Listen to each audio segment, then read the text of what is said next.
Hello kids, good morning all. Today we will start a new chapter from social science. There is unit number 2, government, and chapter number 3, what is government. Okay, so let us start. Now, what is government? A government is a system of controlling a state or a country.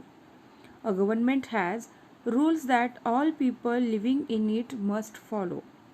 The government decides how the state or country works. The government has to manage the whole country. Think of the size of a country. It is so very big with so many people. Now we will see the levels of government. So one team cannot manage the whole country. We have to have different teams for towns, for states, and for the country. Even within teams, there are different groups to look after different things.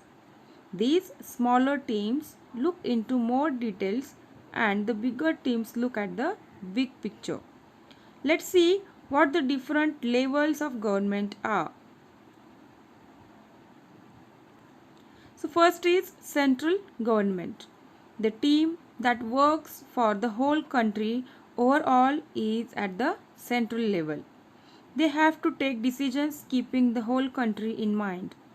So the biggest decisions and policies are all decided at central level. Here are examples of what the central government decides.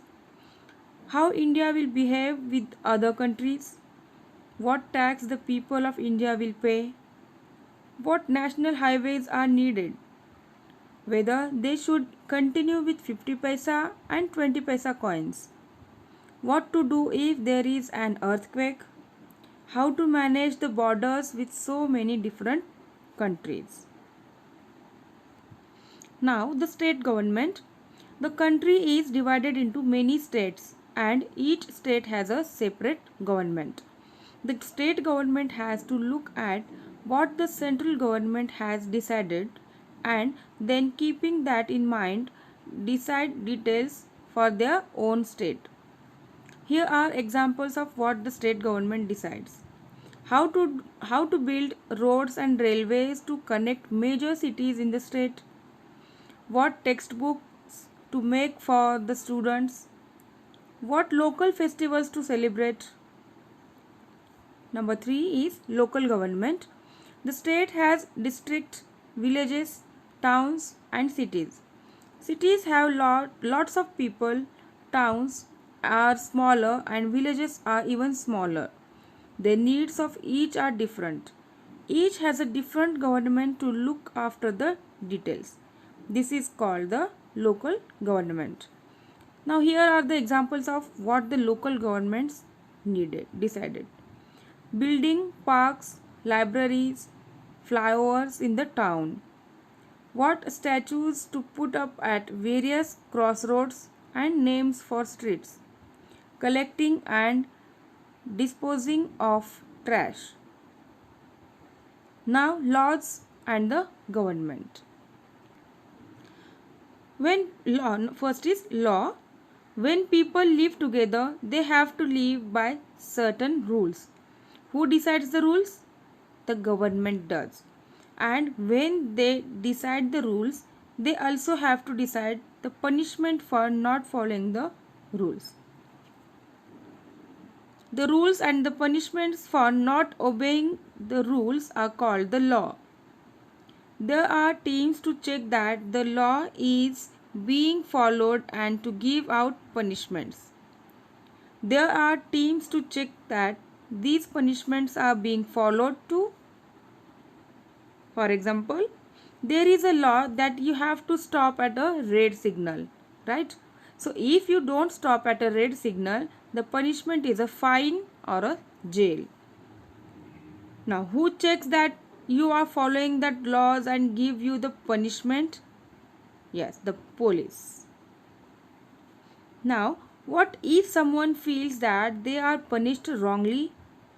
Then that person can argue and fight and then someone decides who is right and who is wrong.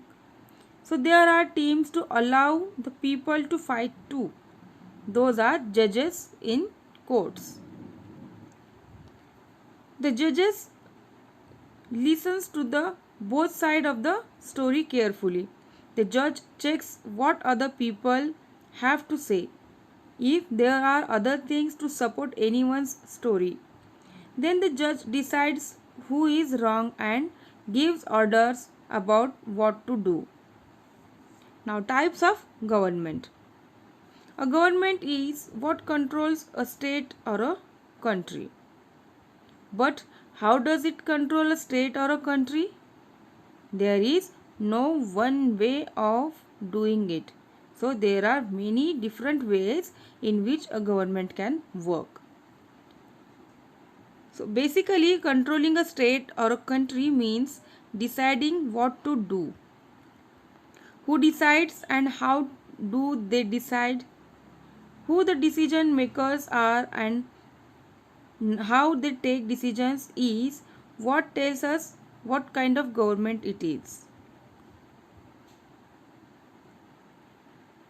Now, autocracy and monarchy.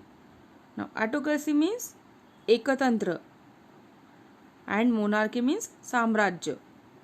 Sometimes one single person decides what to do. This person can be a king or a dictator.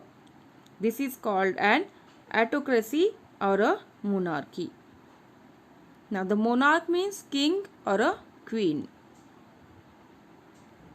The monarch can discuss things with different people, but he takes the final decision.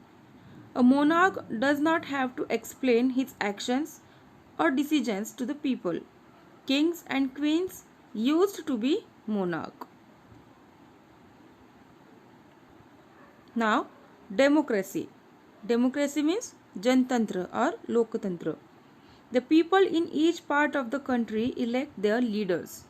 These leaders then choose their supreme leader. This is called a democracy. Now, anarchy. Anarchy means arajakta. Sometimes there is no government at all in a country or state.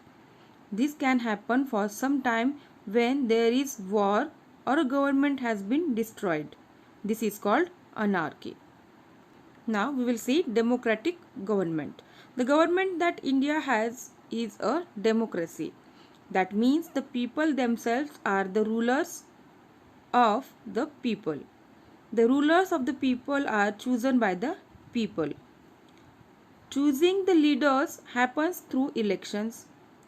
All adults in the country get to choose through voting. This is called adult franchisee. Then suffrage movement. Suffrage means matadhikar. In many countries like the USA and UK, women were not allowed to vote. Women had to protest and fight to get that right. The right to vote is called suffrage. So this was called the women's suffrage movement. It was a long and tough fight. Women in USA got the right to vote in 1920 and in the UK they got it in 1928. Do you think there is any country in the world now where women can't vote?